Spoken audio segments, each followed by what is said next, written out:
Hi, my name is Abiodun Mustafa. Welcome to my video. I hope you're doing pretty fine and you are having an exceptional moment.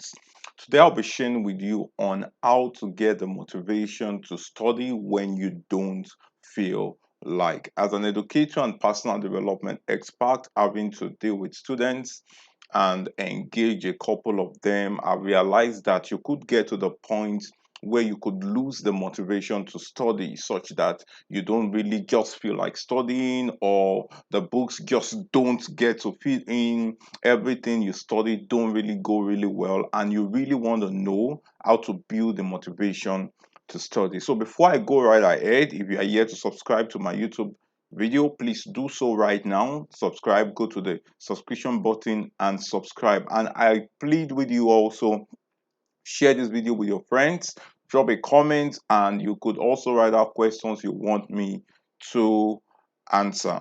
All right, just write down the questions you want me to answer, and I would just put up a video on that and address your concerns. So this is an aspect to really help you if you're an undergrad student anywhere in the world: Africa, Asia, Europe, South America, North America, the United States, Australia, or Antarctica. You're free to really watch this video, share, and subscribe, because there is so much value I've got for you. Now, to the question on how to get the motivation, how to get motivated to study when you don't feel like. Now, the number one thing to always do when you find out that you're studying and it seems not to be going in, as a result of you're not enjoying the course, you're not just finding a lot of joy studying, or it just feels like you are getting distracted amidst all of that, the number one thing to really do is gratitude. The number one thing to do is gratitude. Is gratitude.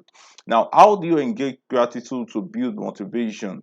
A lot of the times you don't really feel like studying because you're giving up, or because you have a perception that, oh, this course is hard, or the lecturer is so difficult, or the lecturer is not giving it at his best. The number one thing to do is to engage gratitude. You shut your eyes and begin to reflect. Ask yourself, what are certain things you can be grateful for? What are certain things you can be thankful for? Number one, be grateful that you are not at the level that you used to be. Number two, be grateful that you are alive to take that course. Number three, be grateful for the fact that you still have everything around your body system to still sit down and really get that course. Okay, so one thing you must really understand is that you must apply gratitude. Just look for things to be grateful for. Highlight all of those things and begin to say, I'm grateful for this. I'm grateful I'm alive. I'm grateful I can see. I'm grateful I can breathe. I'm grateful I can write. I'm grateful I can read. I'm grateful for this. I'm grateful for this. I'm grateful for this. The moment you begin to engage gratitude, you put your body you put your entire body structure into a reset mode that would want to make it become positive. So a lot of the times the reason why you don't have the motivation to study is because there are too much of negative things around you that needs to be transformed into positivity. All right. So number one way is gratitude. Number two thing you have to do is to choose to change your environment. Possibly you make use of the hostel. When you sit in the hostel, there are a lot of noise coming in, people banging the door, people coming in and out. Most times you sit on your table and you can't just get that point of silence. Maybe you just need a quiet place, you just need a place more serene to pick up that note and begin to read, to pick up that lecture note, pick up that textbook, and then you begin to read. Or probably you may no longer need to make use of your hostel. Probably you need to walk to the library, sit in a quiet place in the library, and just concentrate. So probably you need to change your environment. The number two thing about your environment sometimes is you may just need to look at your study table, or maybe you make use of the common room. Just look at that space you're using to study or to read.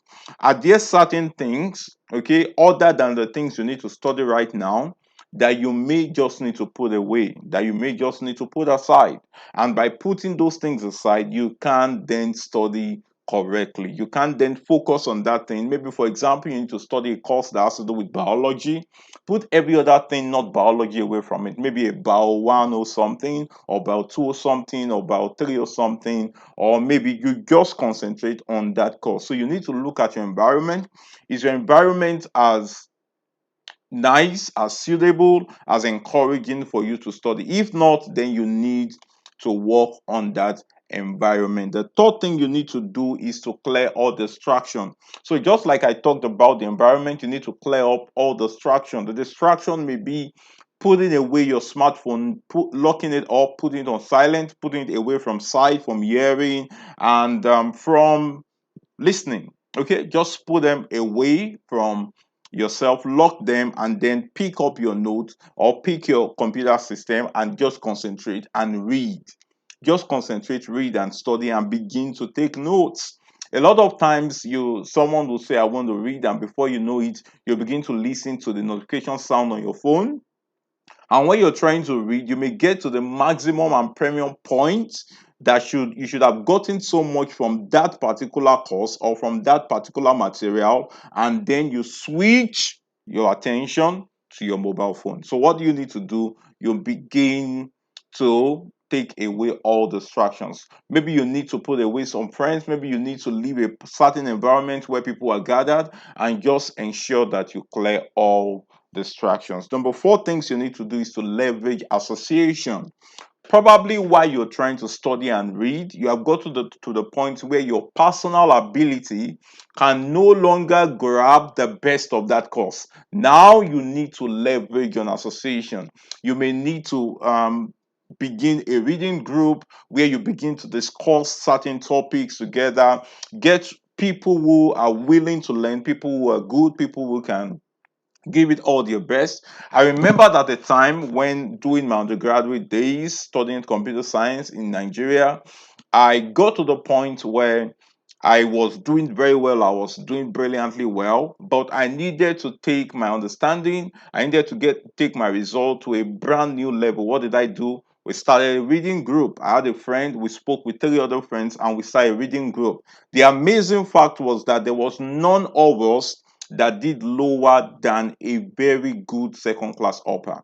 All right. We had one of us who had a first class, he finished with exactly 4.5. The next person had a 4.3, 4.36, I think. The next person 4.34, next person a 3.7 or 8 thereabout.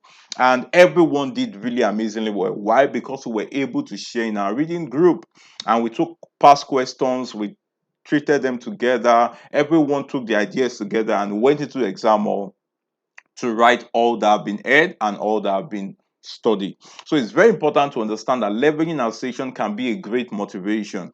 Maybe you find out that you give up easily with topics, you give up easily while studying. Pick up somebody who is highly motivated. All right, you could study with that person, go to the library together, look at that person. You understand, just pushing you, giving you that drive to ensure that you study. Now, number five, I think number five or number five now, you can also choose to pray about it. You can choose to pray about it. All right. I do not relegate the place of prayer. Maybe you understand consistently, you are always not having that motivation to study. You give up easily. You read for 30 minutes and then you're tired. You read for 40 minutes and then you're tired. You may just need to pray about it. Take out time, pray about it, and talk to God about it. Just pray about it, and then you could begin to see that deliverance. It may be beyond just the logical things, the physical things, but something you just need to engage in prayer. All right, something you need to engage in prayer.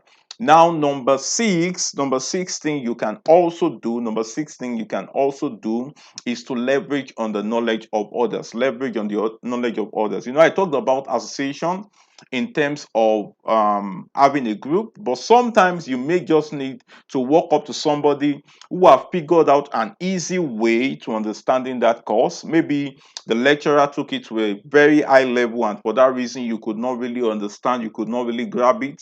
Maybe you have a colleague who have figured out a simple way to get that thing done. Open your mouth, go to that person, speak to that person politely, and you could also learn from that person. The idea is a lot of times people feel if I go to that person, the person may look down on me, I may look lesser than that person. But the truth of the matter really is it better that that person looks down on you and you do well excellently, or you become so proud and appear like you are smart and not walk up to that person to learn, and at the end of the day your result is poor? You should understand that at the end of the day, people don't really care about what people say concerning how you got that excellent and success when you have gotten it, except you tell them. And take note, when I say whatever way, I mean the right and legit way. I don't mean the wrong way of cheating or malpractice. No, I mean the right way. People, you don't need to, it's until when you announce that, oh, that person taught me, this person taught me, that person taught me, that's when they know that this person taught you. But the real thing is you have an end goal to do excellently well and finish with a very good result. The number seven way, which is going to be the last, is to revisit your goal and vision. To revisit your goal and vision. So before you start every semester, make sure you have a goal, a vision, an ambition. You have a clear GPA you want to have at the end of that semester, and you write them down. Okay, for this course, I want to have this percentage, I want to have this particular grade. Then you have all of that. So you may need to revisit that goal and vision again, and you look at them, you read them to yourself until you have built a motivation to go ahead and study. That's to really say that when you don't have a vision, anything appears good to you. Everything appears good to you, whether it's a third class, whether it's a second class, lower, whether it's a when you don't have a vision, when you don't have a goal, everything you get appears okay to you. But you must understand that in a competitive world where the career path and everything seems to be competitive, you need to finish with the very best on campus. So I hope you got so much value from this video. If you did, please do well to drop a comment, like this video, and please subscribe. Also share this video with your friends, all undergraduate students you know everywhere in the world. Share this video with them, encourage them to also drop a comment and to subscribe to this channel. My name is Abiodun Mustafa. I'm an educator and a personal development expert. I remain committed to your growth and to your excellence. Till I come your way again in my next video, keep excelling. Cheers.